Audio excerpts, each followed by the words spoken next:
देविका, तुमसे बिछड़ने का दिल तो नहीं करता, पर क्या करें, फेयरवेल भी रस्म है, निभानी तो पड़ेगी ही।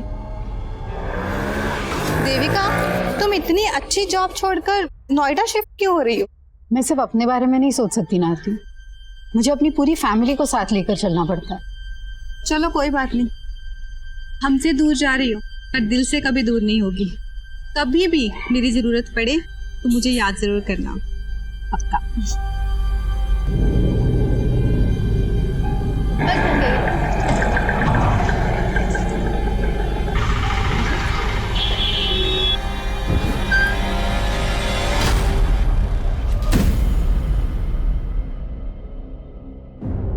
रिया, ये क्या कर रही हो? सामान क्यों फाड़ रही हो? आपने मेरे सामान को हाथ में कैसे लगाया मम्मा? मुझे बच्ची समझा आपने? रिया, बिहेव। क्या बात है देविका, क्यों डांट रही हो बच्ची को? बच्ची? ये बोल रही है कि अब बच्ची नहीं रही। आप ज्यादा बोलो मत मम्मा, मुझे सिर्फ इतना बताओ मैंने नया टेडी कहाँ रखा है? रिया। अच्छा बेटा, नया टेडी वो तो ऊपर रखा हुआ है, जा ले ले जा। क्या बात है? मनीष, हम नोएडा तो शिफ्ट हो जाएंगे, but do you really feel Riya वहां ये बदतमीजी बंद कर देगी? क्यों, तुम्हें अपनी माँ और बहन पे भरोसा नहीं है?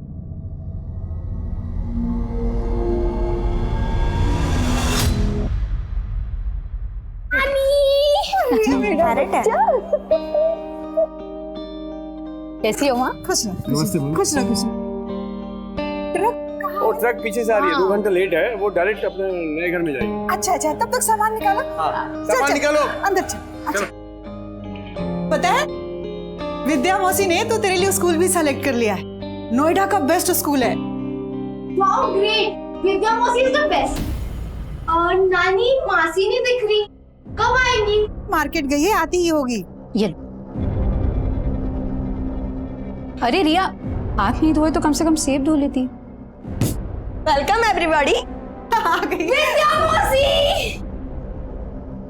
ये देखो रिया, मैं आपके लिए क्या लेकर आई हूँ। थैंक यू सो मच मासी। इतनी एक्सपेंसिव गिफ्ट्स देकर क्यों इसे बिगाड़ रही हो? कम ऑन दीदी, ये देखो, मैं तो आपके पति को बिगाड़ने का सामान भी लाई हूँ।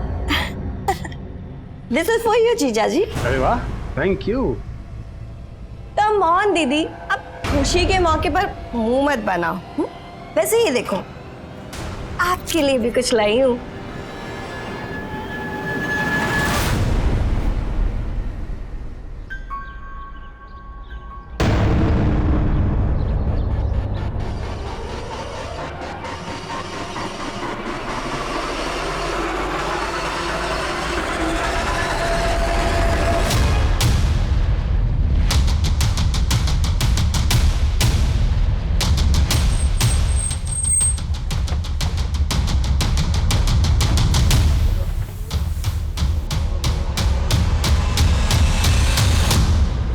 विंडो खोलो, अरे दरवाजा खोलो, खोलो सर।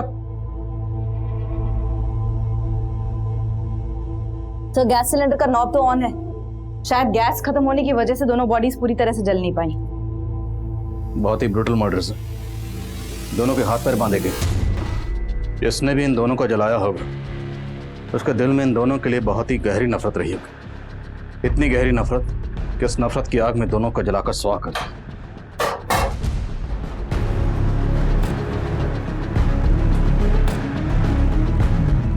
इसकी वजह से मेरे भाई की जिंदगी बर्बाद हो गई। इसका भी यही हश्र होना था। मैम, हमको नहीं मालूम ये आदमी और औरत कौन है। तुम्हारे कहने का मतलब है कि ये दोनों इस घर में नहीं रहते थे?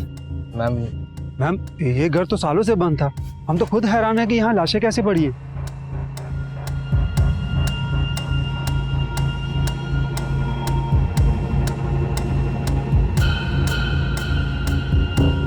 आप लोग बोल रहे हैं कि ये घर सालों से बंद है, लेकिन यहाँ का सामान देखकर तो ऐसा लग रहा है कि यहाँ सिर्फ आदमी औरत ही नहीं बल्कि कोई बच्चा भी रहता होगा। मैम, हमें इसके बारे में कुछ नहीं पता, और वैसे भी घर हमारी कॉलोनी से बहुत दूर है। अब यहाँ पे कौन आया, कब आया, कैसे आया, मैम इसके बारे में हमें कुछ भी नहीं पता। कमाल, पूरे मोहल्ले में कोई नहीं जानता यहाँ कौन रहता था। सर, मुझे तो लग रहा है ये लोग कुछ छुपा रहे हैं। तो पूरा मोहल्ला कुछ क्यों छुपाएगा? पता करो, इस घर का मालिक कोई और है या ये दोनों इस घर के मालिक?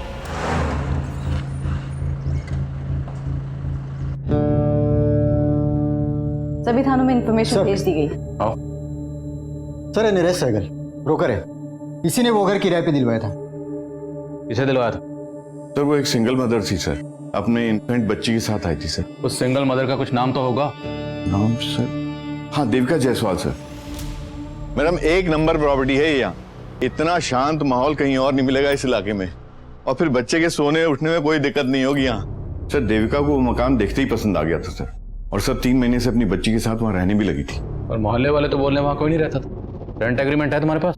सर वो रेंट एग्रीमेंट होने ही वाला था सर, लेकिन मकान मालिक को टाइम ही नहीं मिल पा रहा था, इस वजह से। मकान मालिक कौन है? विक्रांत पाठक सर, दिल्ली में रहता है सर। उस मकान का पूरा जिम्मा उसने मेरे ही हाथ में सौंप रखा है। भले ही रेंट एग्रीमेंट ना हुआ हो सर, लेकिन देविका ने 11 महीने का एडवांस रेंट और डिपॉजिट का चेक मुझे दे दिया था सर, जिसमें से मैंने डिपॉजिट का चेक और 3 महीने का रेंट सर मकान मालिक के अकाउंट में जमा कर दिया सर। देखो ऐसा है, उस घर में हमें कोई बच्चा तो नहीं मिला, लेकिन एक आदमी और एक औरत की लाश। मामला सीरियस है, समझ रहे हो तुम? तो ये बताओ, देविका के साथ हमें जिस आदमी की लाश मिली वो आदमी कौन था, और उसका देविका के साथ क्या रिश्ता था? सर मुझे उसके बारे में कुछ भी नहीं मालूम सर, जब से मैंने देविका को पोजीशन दिया मैं वहाँ गया भी नहीं सर। देविका का फोन नंबर और एड्रेस बताओ। सर फोन नंबर दिया तो था उसने, लेकिन सर फोन फॉर्मेट हो गया। देविका ने जो रेंट के चेक्स दिए तो चेक्स हैं तुम्हारे पास? हाँ सर ऑफिस में रखे हैं सर। हमें उनकी जेरॉक्स चाहिए। ठीक है sir. Pandey thank you sir. नजर रखो इस नरेश पे, और देविका के अकाउंट में जो परमानेंट एड्रेस है वो निकलो।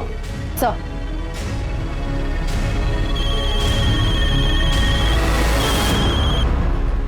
हाँ बोलो यादव।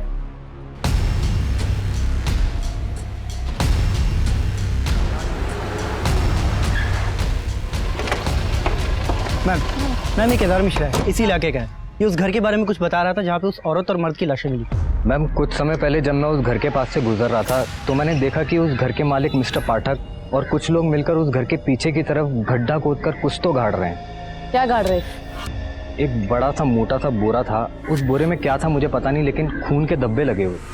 उस घटना के बाद किसी को उस घर में देखा था? मतलब ये जो मर्द और औरत की लाश मिली है, क्या उनमें से किसी को देखा था? नहीं मैडम, मैंने उस घटना के बाद किसी को नहीं देखा। अब उस घर में कौन रहने आया, क्या हो रहा था, मुझे कुछ नहीं पता इसके बारे में।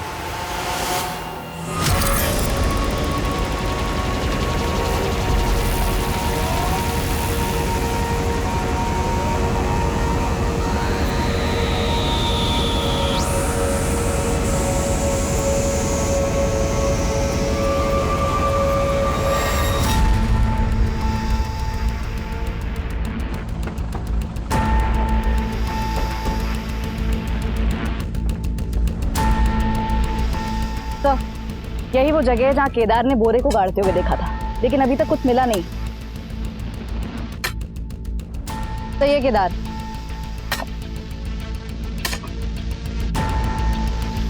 एक मिनट रुको। ओके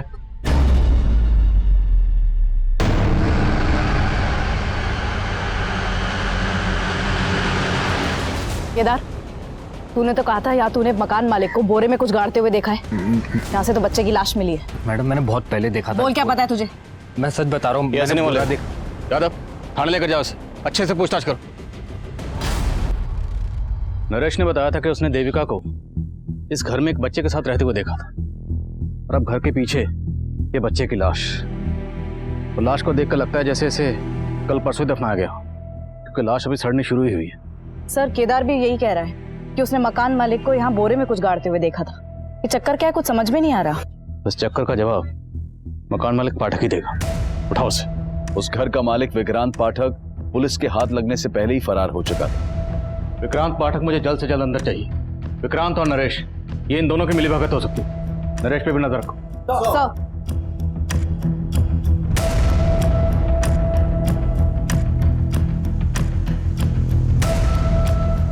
पुलिस विक्रांत को ढूंढने में जुट गई थी। वहीं देविका द्वारा इशू किए गए रेंट चेक्स के जरिए देविका के बैंक अकाउंट की डिटेल सामने आई। सर देविका की बैंक अकाउंट डिटेल्स में उसका मैरिटल स्टेटस मैरिड था, लेकिन बैंक से उसके पति से जुड़ी कोई भी इंफॉर्मेशन नहीं मिली है। हाँ, परमानेंट एड्रेस जरूर मिला है। तो हो सकता है जिस आदमी की लाश हमें देविका के साथ मिली वो देविका का हस्बैंड और वो बच्ची देविका की बेटी। लेकिन सर देविका ब्रोकर नरेश से झूठ क्यों बोलेगी कि वो सिंगल मदर थी? एड्रेस कहाँ का है?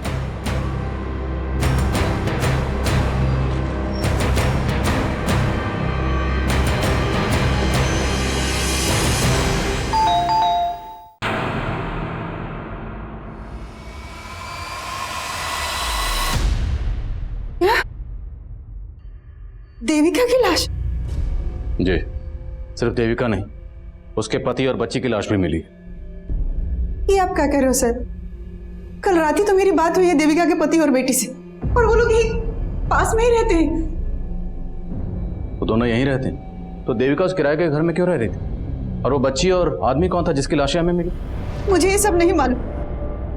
मैं खुद पिछले 2 साल से देविका को ढूंढ रही हूँ। 2 साल से ढूंढ रही? हाँ सर, 2 साल पहले देविका अपने पति और बेटी से झगड़ा करके मायके चली आई थी, और मनीष जब उसको लेने आया। ये कैसी बात कर रही हो तुम देविका? हाँ, मैं तो खुद तुम्हें लेने आया हूं यहाँ पर। ये सब करके तुम क्या जताना चाहते हो? कि तुम्हें मेरी जरूरत है? सच तो ये है कि तुम में से किसी को मेरी जरूरत नहीं। बेटा, ये क्या बोल रही है और कहाँ जा रही है? तो अपने मन की शांति ढूंढने। यहाँ से जाने के बाद देविका ने अपना नंबर बंद कर दिया। हमने ढूंढने की बहुत कोशिश, पर कुछ पता नहीं चला। देविका का पति और बच्ची यहाँ रहते हैं, वहाँ का एड्रेस दीजिए और फोन नंबर भी।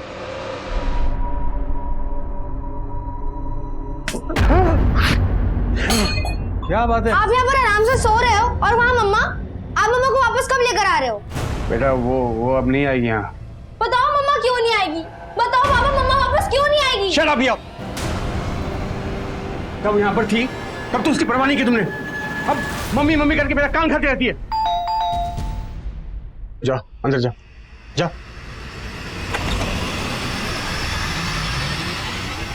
क्या?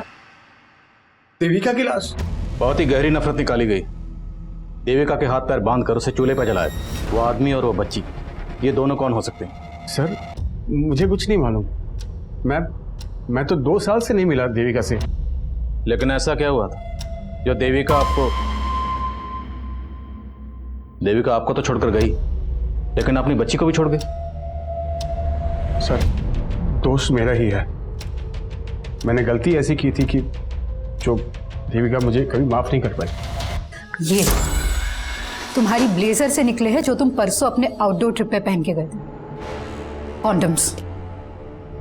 देखो देविका, अब तुम कोई झूठी सफाई देने की कोशिश मत करना।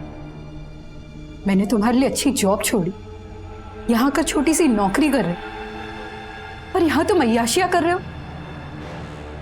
अब बस मैं और रिया तुम्हारे साथ नहीं रह सकती। तुम जाना चाहती हो जाओ, मैं तुम्हें रोकूंगा नहीं। लेकिन मुझे नहीं लगता कि रिया तुम्हारे साथ जाना चाहेगी। फिर मैं देविका को कभी खुश नहीं रख पाया। बिलीव मी, उसके जाने के बाद उसकी कमी का बहुत एहसास हुआ मुझे। मैं एक अरसे से उसे ढूंढ रहा हूँ सर। तो ढूंढ लिया होगा उसे, और ढूंढने के बाद जब देविका को किसी गैर मर्द के साथ देखा होगा तो बर्दाश्त नहीं हुआ होगा। क्या बोल रहे हो सर आप? मैंने ऐसा कुछ नहीं किया सर। तुमने बताया कि देविका कहीं जॉब कर रही थी। जी सर, लेकिन जब वो यहाँ से गई तब वो जॉब भी छोड़ चुकी थी। देविका जहाँ जॉब करती थी वहाँ की डिटेल्स दीजिए। सर, जिस घर में हमें जली हुई लाशें मिली, उस घर के मालिक विक्रांत पाठक का फोन दिल्ली के मुखर्जी नगर में बंद हुआ था, और हमने उसके रिश्तेदारों और दोस्तों से भी पूछताछ की, लेकिन कोई क्लू नहीं मिल पाया कि वो छिपा कहाँ पे। मकान मालिक और किराएदार के अलावा पाठक और देविका के बीच में कोई और कनेक्शन? सर, फिलहाल ऐसा कोई कनेक्शन सामने नहीं आया। लेकिन देविका के बैंक अकाउंट से कोई ना कोई फ़ोन नंबर तो लिंक होगा। उस नंबर की डिटेल्स निकलो, शायद कोई क्लू मिले। और ये मकान मालिक पाठक, इसे हाजिर करो। एक बार ये मकान मालिक हमारे हाथ में आ गया तो हमें सब पोस्टमार्टम रिपोर्ट के मुताबिक देविका और उस आदमी को पहले नशीली दवा देकर बेहोश किया गया। घर से मिले ग्लासेस में फ्रूट जूस के साथ साथ दवा के ट्रेसेस भी मिले। बेहोश करने के बाद उनके हाथ पैर बांधकर दोनों को जला दिया गया। बच्ची की मौत धुएं से सफोकेशन की वजह से हुई। एक मर्द, एक औरत और एक बच्ची, देखने में तो फैमिली लगती है, पर ये फैमिली थी या नहीं थी इसके लिए इन तीनों का डीएनए टेस्ट करवाना हो। पर मारने से पहले इन दोनों को जूस में बेहोशी की दवा पिलाई गई। तो मतलब साफ, ये काम किसी जान पहचान वाले का ही है। अब ये जान पहचान वाला या तो देविका की पहचान का होगा या उस आदमी की। देविका की पर्सनल और प्रोफेशनल लाइफ के बारे में जानते, देविका के नोएडा वाले ऑफिस में चलते। ये हमारी नगीना ने बनवाया है। देखो ये भी कैसा है, पूरे 2 तोले का है और एकदम सच्ची सोने का है। हाँ, तुम्हारी नगीना को लाखों का कोई भीख दे गया है या लॉटरी लगा है? कोई लॉटरी नहीं लगा है, वो तो हमारे नगीने का दिमाग है। उसने बहुत बड़ी जुगत लगाई है। जुगत? हाँ शांति बहन, हमको भी तो बताओ जुगत। किसी को बताना मत। वो ना शहर गया था तो वहां पर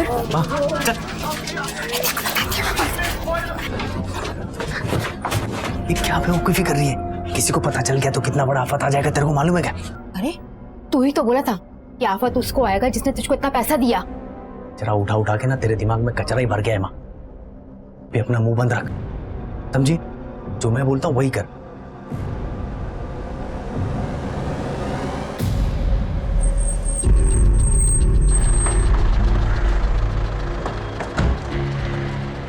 सर देविका तो 2 साल पहले ही यहाँ से रिजाइन करके चली गई थी। 2 साल से मैं भी उसके कांटेक्ट में नहीं हूँ। मुझे बहुत हैरानी हो रही है कि उसकी इस तरीके से हत्या हो गई। सिर्फ देविका का ही नहीं, एक बच्ची और एक आदमी की लाश भी मिली। क्या देविका का यहाँ किसी के साथ अफेयर था? मैम देविका का किसी से अफेयर हो ही नहीं सकता। वो तो खुद अपने पति से परेशान रहती थी। उसने तुम्हें अपने पति के बारे में कुछ बताया था? देविका का पति गोरखपुर में एक सेल्समैन की नौकरी करता था और 3 साल पहले वो नोएडा में शिफ्ट हुए थे, पर देविका उनके साथ नहीं आना चाहती थी। क्यों? क्योंकि देविका बहुत ही क्वालिफाइड थी मैम, और वो गोरखपुर में एक एरोस्ट्रेस इंस्टीट्यूट में ग्रूमिंग इंस्ट्रक्टर का जॉब करती थी। लेकिन फैमिली के लिए वो यहाँ आ गई और रिसेप्शनिस्ट का जॉब कर रही थी। लेकिन इतने सब सैक्रिफाइस के बाद भी ना उसका पति उसे इम्पोर्टेंस देता था और ना उसकी बेटी उसे समझती थी।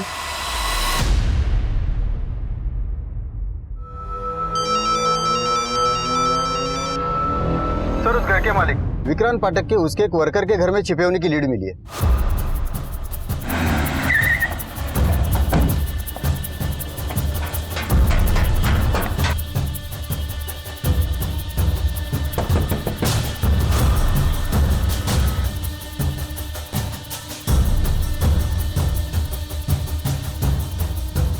साहब देविका और उसके बच्चे से मैं आज तक नहीं मिला, और फिर अपने किराएदार को मरवा के क्या मिलेगा मुझे? एक चशमदीद ने उसी घर के पिछले हिस्से में तुझे गड्ढा खोदते हुए देखा। वो तो 3 महीने पुरानी बात है साहब। 3 महीने पहले? तो 3 महीने पहले भी किसी को मारा था? नहीं साहब, किसी इंसान को नहीं। मैंने गड्ढे में अपना मरा हुआ कुत्ता गाड़ा था। कुत्ता? हाँ साहब, वो घर ही मनहूस है साहब। मुझे सस्ता मिला तो मैंने ले तो लिया, इन्वेस्ट कर दिया। सोचा था चलो कम से कम किराया तो आएगा, लेकिन दक्षिण दिशा में मुंह होने के कारण कोई भी किराएदार नहीं आ रहा था। उसके बाद मुझे एक बाबा मिले। उन्होंने सुझाव दिया कि अगर घर की मनहूसियत खत्म करनी है तो अपने किसी वफादार जानवर की बलि देनी होगी। इसलिए उनकी बात मान के मैंने तंत्र पूजा की और अपने वफादार कुत्ते की बलि दे दी और उसको गड्ढे में गाड़ दिया साहब। मैंने सिर्फ अपने कुत्ते की बलि दी थी, मैंने किसी इंसान को नहीं मारा साहब।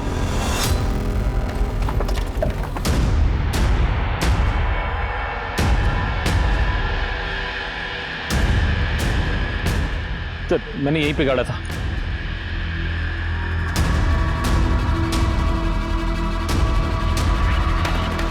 सर यही है सर, कुत्ते की हड्डी देखिए। लेके जाओ, पता लगवा क्या ये वाकई कुत्ते की हड्डी है? ये पाठक हमें घुमा रहा है, और देविका से जुड़े जिन जिन लोगों को पाठक जानता है सबका पता लगाओ। देविका का बॉस मेहता, उसका पति मनीष, कोई भी हो सकता है। सर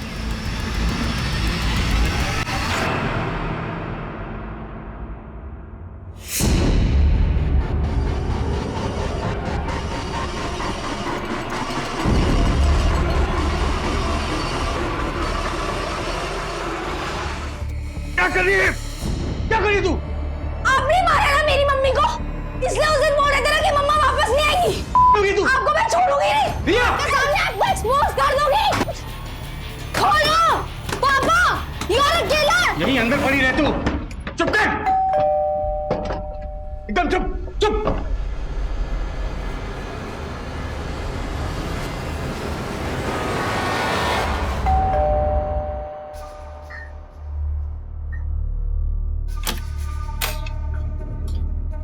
ये क्या हुआ?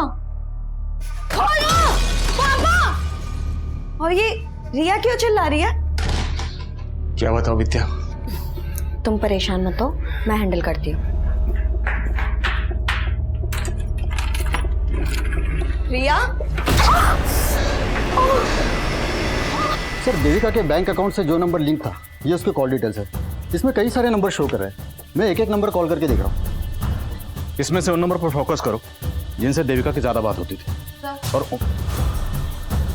सर फॉरेंसिक वालों ने बताया कि घर में से मिली हुई हड्डियां किसी जानवर की ही थी, इंसान की नहीं। मकान मालिक विक्रांत पाठक का देविका के बॉस या मनीष से कोई कनेक्शन नहीं निकला। लेकिन हाँ सर, मनीष का एक छोटा भाई है नीरज, और घर की दीवार पे भी लिखा हुआ था। तो ये मनीष का छोटा भाई नीरज गायब है? गायब तो नहीं है सर एक मिनट सर, देविका के कॉल रिकॉर्ड में एक नंबर नीरज नाम के लड़के का भी है। ये देखिए, नीरज जायसवाल। मैंने इस नीरज को कॉल भी किया था, लेकिन इसने उठाया नहीं। तो तुम उठाओ इस नीरज जायसवाल। सर वैसे मैं हर साल एक नई और महंगी गाड़ी लेता हूं। तुम्हारी इस पुरानी गाड़ी का ये नंबर प्लेट मुझे बहुत पसंद आया। कितना लेगा? क्या ये नंबर प्लेट का? अरे नंबर प्लेट का नहीं भाई, पूरी गाड़ी का। आपके लिए 3 लाख रुपए। अच्छा अच्छा ठीक है। चल टेस्ट ड्राइव दे। हाँ टेस्ट ड्राइव दे। जाओ जाओ। भाग रहा है, चल पकड़ चल। साला रुको, साला फिर भाग गया।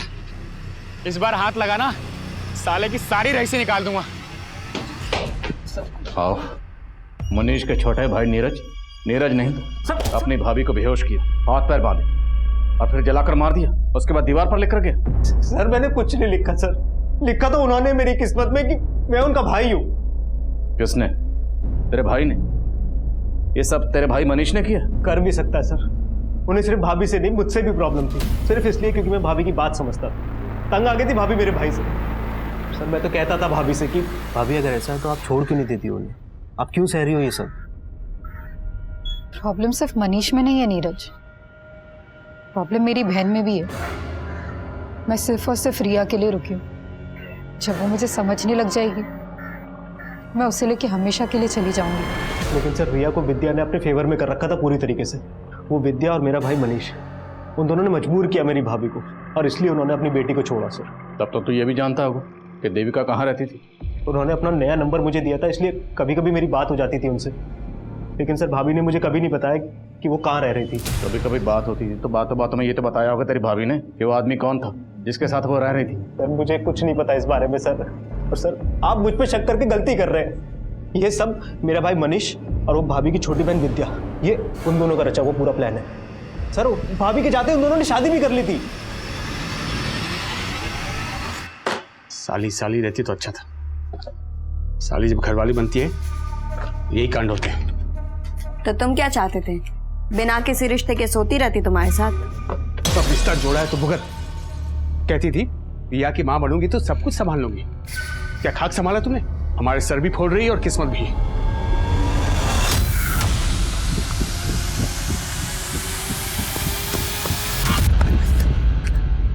नहीं। सर उस मनुष्य और विद्या को उठा के लाए। बिठा दो। जैन सर। जी सर। ठीक है सर, मैं अपडेट करता हूँ आपको। सर, देविका के कॉल रिकॉर्ड्स में एक ऐसा नंबर मिला है जो कंटिन्यूसली स्विच ऑफ जा रहा है। किसका नंबर है ये? सुरेश तिवारी। इसका फोन हत्या वाली रात उस घर के एरिया में बंद हुआ जहां से लाशें मिली थी। नंबर कहाँ का है? मेरठ। तुरंत मेरठ निकल, उठाओ इसे।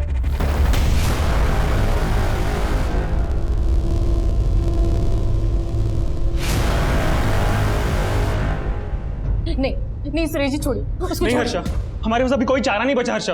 वो आदमी हमें जीने नहीं देगा। हम उसका टॉर्चर सह सके नहीं। मेरी बात सुनिए, अगर आप चले गए तो हम दोनों का क्या होगा? हर्षा मुझे पता है कि हमने साथ जीने मरने की कसम खाई थी।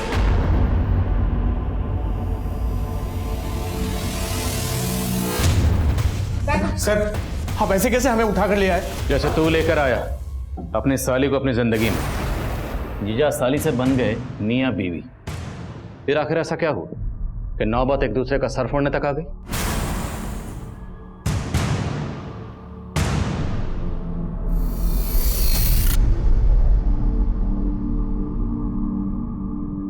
आई एम सॉरी मम्मा, मैंने कभी भी आपकी रिस्पेक्ट नहीं की। I am very bad, please मुझे माफ कर दो। प्लीज वापस आ जाओ। हमें फिक्र थी रिया की, इसलिए शादी की। रिया की फिक्र का वास्ता देकर अपनी शादी को जस्टिफाई कर रहे हो? नहीं सर, आप गलत सोच रहे हैं। हमारी शादी से तो दी को भी कोई प्रॉब्लम नहीं थी। देखो, अब मैं तुम दोनों के बीच में पिसना नहीं चाहती, पर ना ही तमाशा करके घर की इज्जत पे आंच आने देना चाहती। तुझे मनीष पसंद है ना, तू बना ले इन्हें अपना पति, मुझे कोई प्रॉब्लम नहीं है। बस प्लीज प्लीज मेरी बेटी रिया का ख्याल रखना।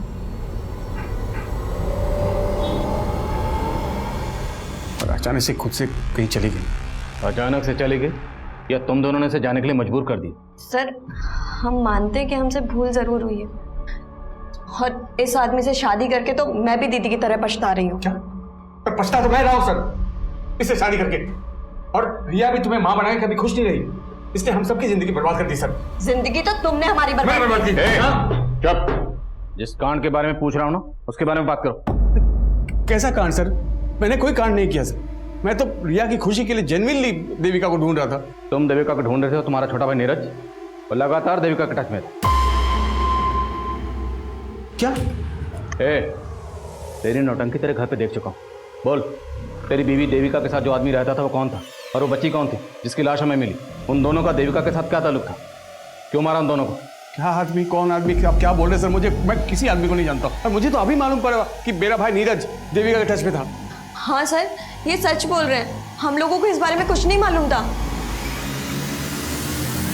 सर मुझे तो लग रहा है अगर ये मनीष और विद्या का गेम है तो इसमें मनीष ने अपने भाई नीरज को फंसाने के लिए प्लान किया होगा और दीवार पे वो सब लिख दिया होगा। लेकिन मनीष अपने छोटे भाई नीरज को क्यों फंसाएगा? क्या उसे ये शक था कि उसके छोटे भाई का उसकी बीवी के साथ? बोलो। सर, सुरेश 2 साल से गायब है। What? 2 साल से गायब? हाँ सर, सुरेश यहाँ अपनी पत्नी हर्षा और एक बच्चे के साथ रहता था। हर्षा तो यहाँ नहीं है। पता चला है कि सुरेश मेरठ में जल विभाग में क्लर्क था। अगर ये सुरेश 2 साल से गायब है तो इस सुरेश के नाम पर जो मोबाइल नंबर रजिस्टर्ड है उस नंबर से देविका को कॉल कौन करता था?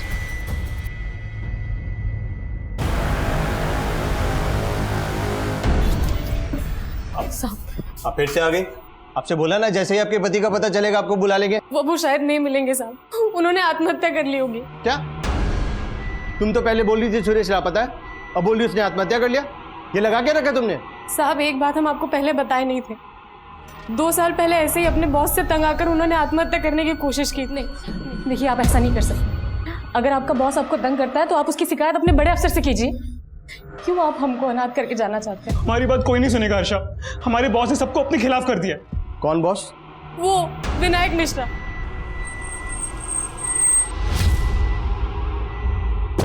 हाँ मैडम, सुरेश यहाँ मेरे अंडर में ही काम करता था, लेकिन 2 साल पहले वो अचानक से गायब हो गया। गायब हो गया? कहाँ गायब हो गया? दरअसल सुरेश एक नंबर का करप्ट आदमी था, रिश्वत ले लेके उसने बहुत गबन की और मुझे तो लगता है वो इसीलिए गायब हुआ है। एक तरफ सुरेश तिवारी का बॉस विनायक मिश्रा पुलिस को यह बता रहा था कि सुरेश जल विभाग में गबन करके पिछले 2 साल से गायब हुआ था, वहीं दूसरी तरफ सुरेश की बीवी हर्षा ने एक दूसरे पुलिस स्टेशन में सुरेश की मिसिंग रिपोर्ट फाइल की थी और वो ये कह रही थी कि सुरेश ने आत्महत्या कर ली होगी। जल्द ही ये जानकारियां दोनों पुलिस स्टेशन के बीच साझा हो गईं और सुरेश की बीवी को उस आदमी की लाश की शिनाख्त के लिए बुलाया गया जो विक्रांत पाठक के घर में एक महिला और बच्चे की लाश के साथ मिली थी। तो आप कह रही हैं कि ये लाश सुरेश की? लेकिन जहां आपने इसकी मिसिंग कंप्लेंट फाइल की थी वहां आपने ये भी कहा था कि सुरेश ने आत्महत्या की होगी। तो अगर सुरेश ने आत्महत्या की थी तो ये लाश सुरेश की कैसे हो सकती है? हम अपने पति की लाश को पहचानने में धोखा नहीं खा सकते। पर विनायक तो ये कह रहा है कि सुरेश गबन और रिश्वत लेकर भागा। झूठ बोल रहा है वो, वही फंसा रहा था सुरेश जी को। एक काम ढंग से होता नहीं तुमसे। सर पर हमारी गलती क्या है तो बताइए। विनायक बहुत नीचा दिखाता था सुरेश जी को, सारे स्टाफ के बीच में डांट देता। साहब, विनायक इसी ताक में रहता था कि कब वो सुरेश जी को काम से निकलवा दे और अपने एक रिश्तेदार को रख ले। और साहब, सुरेश जी से एक गलती भी हो गई थी, उसी का फायदा उठा के उनके ऊपर रिश्वत लेने का और गबन का इल्जाम लगा दी। तो सुरेश से आखिर ऐसी क्या गलती हुई थी? साहब, इन्होंने आत्महत्या तो नहीं की थी, लेकिन उससे पहले विनायक को एक सुसाइड लेटर मेल कर दिया था। मैडम, वो कुछ मरना वरना नहीं चाहता था, वो मुझको ब्लैकमेल करना चाहता था, वो ईमेल करके। मैं अपने बॉस विनायक की वजह से आत्महत्या कर रहा हूँ? मेरी मौत का जिम्मेदार मेरा बॉस विनायक है। मैडम उसका ईमेल पढ़ के मैं बहुत डर गया था और अगले पल देखा वो ऑफिस में था। तुमने ईमेल के बारे में पहले क्यों नहीं बताया? मैडम जब से पता लगा वो गायब हो गया है, मुझे डर था कि वो ईमेल किसी के हाथ में लग जाए। डर इसलिए गए थे क्योंकि उसकी हत्या में तुम्हारा हाथ है। मैडम मैं सच कह, उसके साथ एक औरत देविका का भी मर्डर हुआ और इसकी बच्ची का भी। तुमने ही किया है ना? मैडम मैं सच कह रहा हूँ, मैं इनको जानता भी नहीं हूँ। आप कह रही हैं कि आप इस देविका को नहीं जानते, पर यह दावा कर रही हैं कि इस देविका के साथ हमें जिस आदमी की लाश मिली वो आपके पति सुरेश की लाश। तो अचानक 2 साल बाद आप अपने पति की आत्महत्या की खबर देने पुलिस स्टेशन क्यों गए? क्योंकि 2 साल से सुरेश जी हमारे संपर्क में थे। वो भागे जरूर थे 2 साल पहले विनायक से डर के, लेकिन बीच बीच में चोरी छिपे हमसे मिलने आया करते थे। फिर अचानक से उन्होंने घर आना बंद कर दिया।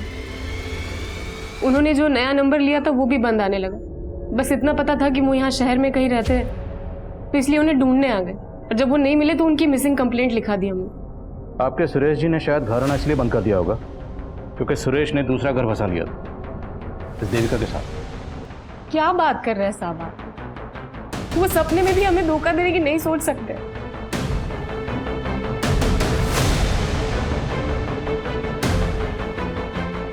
सर ये औरत दिखने में जितनी सीधी है, विनायक उतना ही चालाक है। पहले ये केस देविका से कनेक्टेड लग रहा था, लेकिन अब लग रहा है कि ये केस इस सुरेश से भी कनेक्टेड है। सर मैंने चेक किया, सुरेश का बैंक अकाउंट उसी बैंक में था जिसमें देविका का था। इनफैक्ट सुरेश ने एज अ गारंटर किसी नगीना नाम के आदमी का बैंक अकाउंट भी उसी बैंक में खुलवाया था। इस नगीना का इन कत्ल से क्या ताल्लुक है? सर नगीना एक भिखारी था। अचानक से उसके बैंक अकाउंट में बहुत सारे पैसे आ गए थे और 1 हफ्ते पहले उसका मर्डर हो गया। वो लोग भी हैरान थे कि अचानक एक भिखारी के पास इतने पैसे कहाँ से आ गए। और जब उसके बैंक अकाउंट होने की बात पता चली तो उन्होंने मुझे कॉन्टैक्ट किया। लेकिन इस नगीना का मर्डर किसने किया? सर विनोद नगर पुलिस को भोलू और कालू नाम के आदमियों पर शक है। ये नगीना के साथ भीख मांगते थे। लेकिन सुरेश एक भिखारी का बैंक अकाउंट खुलवाने के लिए उसका गारंटर क्यों बनेगा? और भिखारी के अकाउंट में इतने सारे पैसे और दोनों का मर्डर भी हो जाता है। इस नगीना का कोई जान पहचान का है? कोई रिश्तेदार कोई भी? नगीना की माँ शांति कचरा बीनने का काम करती है। साहब हमारे नगीना को भोला और कालू ने मारा और आप हमें यहाँ ले आए। तो मैं इसलिए लेकर आए कि तुम्हारे बेटे के पास इतने पैसे कहाँ से आए जो बैंक में अकाउंट खोला, और पहले उसके अकाउंट में लाखों रुपए रहते थे, अब 1 पैसा नहीं। कहाँ गए? बोलो। साहब वो सारा पैसा निकालकर घर में छिपा दिया था। और पैसे आए कहाँ से थे? वो एक आदमी ने उसे दिया था और उसका खाता भी खुलवाया था साहब। ये था वो आदमी? नहीं साहब, हम नहीं जानते कि वो कौन था। हमारा बेटा ही मिला था उससे। अरे सेठ लोग के पास है ना, पैसा छुपाने के लिए जगह नहीं रहता है। इसके लिए मेरे जैसे लोग को ढूंढते। उसने मेरा अकाउंट खुलवाया ताकि अपना काला पैसा सफेद कर सके। लेकिन बेटा सफेद खाने से हमारा क्या फायदा? अरे माँ, वो मेरे अकाउंट में पैसा डालेगा, थोड़ा खुद लेगा, बाकी अपना। अरे उसने बोला है मुझे नौकरी भी लगाएगा। नगीना का किस्मत बदल गया था, तभी भोला और कालू से चिढ़ते थे, इसीलिए मार डाला उसको। अब आप हमें छोड़ दीजिए और उनको पकड़िए। सर अगर हम नगीना की माँ का भरोसा कर भी ले तो सवाल ये उठता है कि सुरेश नगीना को इतने पैसे दे कैसे सकता है? कहीं उसके रिश्वत और गबन के पैसों की कहानी तो नहीं? लेकिन सुरेश मर चुका है, तो मुमकिन है ये पूरा का पूरा खेल कोई और ही खेल रहा हो। और हमें उस खिलाड़ी को ढूंढना है जिसने सुरेश के जरिए नगीना का बैंक अकाउंट खुलवाया। नगीना मर्डर केस सामने आने के बाद साजिश की कई गहरी परतें नजर आ रही थी, जिनके जवाब ढूंढने के लिए पुलिस ने कल्लू और भोलू की तलाश तेज कर दी। और पुलिस के खबरी नेटवर्क ने जल्द ही कल्लू और भोलू की मौजूदा ठिकाने का पता लगा लिया।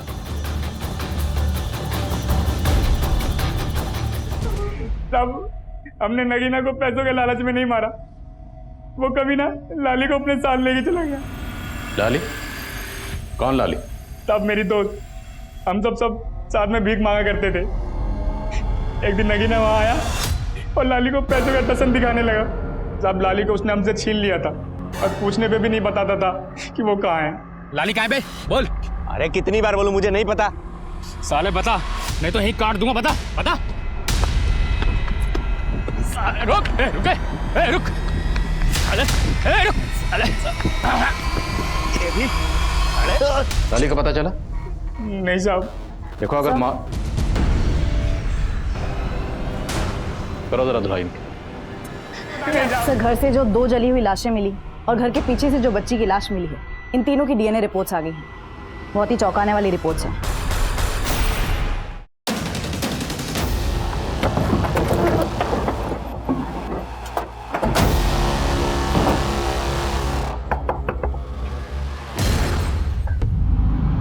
हमसे दूर जा रही हो पर दिल से कभी दूर नहीं होगी।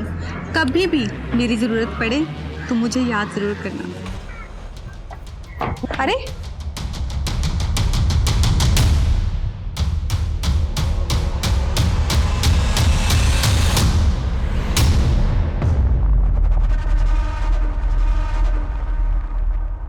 रिपोर्ट से पता चलता है कि बच्ची का डीएनए सुरेश के डीएनए से तो मैच करता है, पर देविका से नहीं।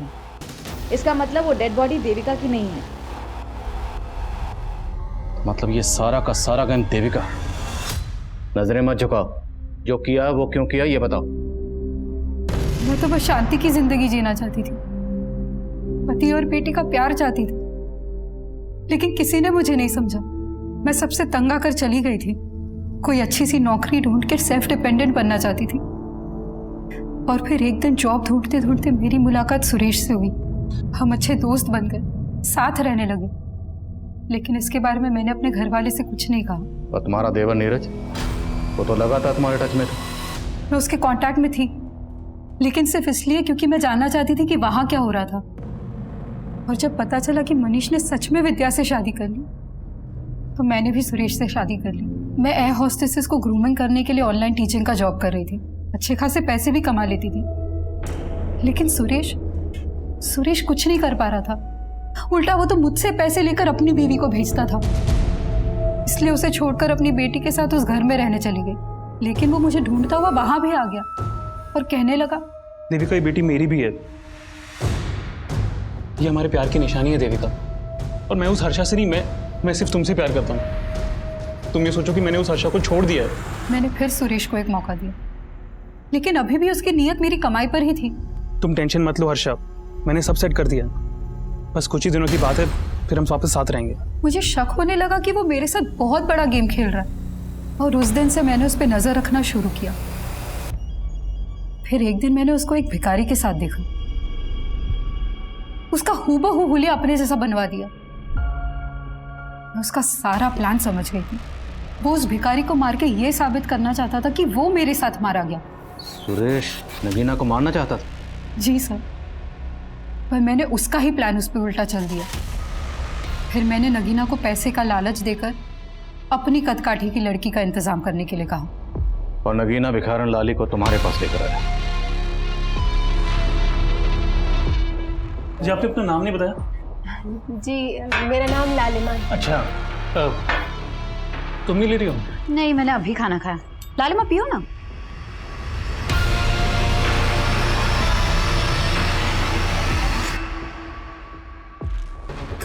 दोनों बेहोश है, जल्दी जल्दी हाथ पैर बांधो।